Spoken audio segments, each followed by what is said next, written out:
Price action जो कि most important role play करता है टेक्निकल एनालिसिस में, क्योंकि हम प्राइस एक्शन के बेस पर पता कर सकते हैं कि प्राइस कहाँ तक जाएगा, ऊपर, नीचे या फिर साइडवेज। काफ़ी ट्रेडर्स इंडिकेटर्स के बेस पर ट्रेड करते हैं, like moving average, Bollinger bands, RSI। लेकिन इंडिकेटर्स हमें मूवमेंट आने के बाद में एंट्री देते हैं और कंफर्मेशन तो बिल्कुल भी नहीं देते। तो इसीलिए हमेशा प्राइस एक्शन को ही फॉलो करना चाहिए। तो अब हम जानते हैं कि प्राइस एक्शन होता क्या है। तो गाइज, प्राइस एक्शन एक टेक्निक है जो किसी भी चार्ट पर प्राइस की मूवमेंट को समझकर एनालिसिस करने में यूज होती है और प्रॉफिटेबल ट्रेड्स में हेल्प करती है। तो अब मैं आपको एक एग्जांपल से समझाता हूँ। तो अभी मैंने यहाँ पर बैंक निफ्टी का 5 मिनट्स का चार्ट ओपन किया है। अब आप यहाँ पर देखिए, प्राइस जब भी ऊपर गया है तो इस पार्टिकुलर लेवल से नीचे आया है, जो कि इसका रेजिस्टेंस एरिया है। अब वापस अगर मार्केट उसी रेजिस्टेंस पर गया और वापस नीचे आया, यानी हमने यहाँ पर देखा कि यहाँ पर बार बार प्राइस रेजिस्टेंस ले रहा है। अब अगर मार्केट वापस वहाँ पर जाएगा तो काफ़ी ज़्यादा चांसेस हैं कि वापस नीचे आए। तो अब हमें यहाँ पर सीखने को मिला है कि प्राइस जब भी अपने रेजिस्टेंस लेवल पर गया तो वहाँ से प्राइस ने रिवर्स करके प्राइस को नेगेटिव एक्शन किया है। तो इसे ही हम प्राइस एक्शन बोलते हैं, जिसे 90% ट्रेडर्स यूज ही नहीं करते। तो अब प्राइस एक्शन का जो मेन रीज़न है वो है डिमांड एंड सप्लाई, यानी जब मार्केट में डिमांड हाई होती है तो प्राइस बढ़ता है और अगर सप्लाई हाई होती है तो मार्केट नीचे आता है। अब आप एक एग्जांपल से देखिए, गर्मियों में कूलर की डिमांड हाई होती है, जिस कारण कूलर के प्राइस भी हाई होते हैं, बिकॉज डिमांड ज़्यादा है। और वहीं अगर सर्दियों की बात करें तो सर्दियों में कूलर की डिमांड बहुत कम होती है या फिर होती ही नहीं है, तो इस वजह से कूलर के प्राइस बहुत कम देखने को मिलते हैं।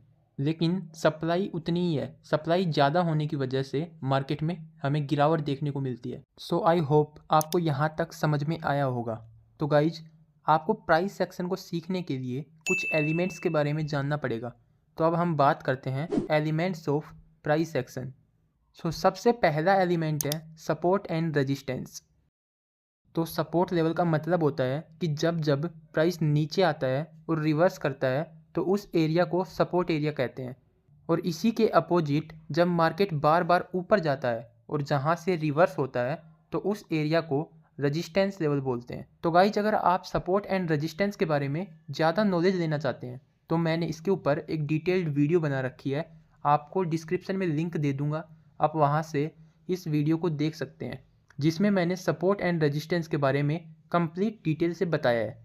तो उस वीडियो को आप ज़रूर देखना। अब जो दूसरा एलिमेंट है प्राइस एक्शन का वो है ट्रेंड लाइन। बेसिकली ट्रेंड को फॉलो करके और समझ के लाइंस को ड्रॉ करना ही ट्रेंड लाइन होता है। जैसा कि मैंने आपको पहले भी बताया कि ट्रेंड 3 टाइप के होते हैं, up trend, down trend and sideways. आपको हमेशा ट्रेंड को फॉलो करके ही ट्रेड लेना होता है। कहते हैं ना कि ट्रेंड इज़ योर फ्रेंड, यानी ट्रेंड को हमेशा आपको फॉलो करना ही पड़ेगा। अगर आप ट्रेंड को फॉलो नहीं करेंगे तो आप कभी भी बड़ा प्रॉफिट नहीं कर सकते स्टॉक मार्केट से। सो दोस्तों, अब जो तीसरा एलिमेंट है प्राइस एक्शन का वो है कैंडलस्टिक पैटर्न्स, यानी आपको कैंडलस्टिक पैटर्न्स को भी फॉलो करना पड़ेगा प्राइस एक्शन का यूज करने के लिए। जैसे काफ़ी सारे कैंडलस्टिक पैटर्न्स होते हैं, hammer candlestick patterns, hanging man candlestick pattern, police मारू बूजू कैंडल। तो आप इन सभी कैंडलस्टिक को सीख कर और इम्प्रूवमेंट कर सकते हैं अपनी ट्रेडिंग जर्नी में, जिससे आप प्राइस एक्शन को पकड़ के चल सकते हैं। वैसे मैंने कैंडलस्टिक्स के ऊपर भी कंप्लीट डिटेल में एक वीडियो बना रखी है, आप जाकर उस वीडियो को भी देख सकते हैं और मैंने लिंक डिस्क्रिप्शन में दे दिया है, या फिर आप एक प्लेलिस्ट बनाई हुई है मेरी टेक्निकल एनालिसिस के नाम से, तो आप उस प्लेलिस्ट पर जाकर कंप्लीट कैंडलस्टिक्स को भी सीख सकते हैं और प्राइस एक्शन का भी आप नॉलेज ले सकते हैं।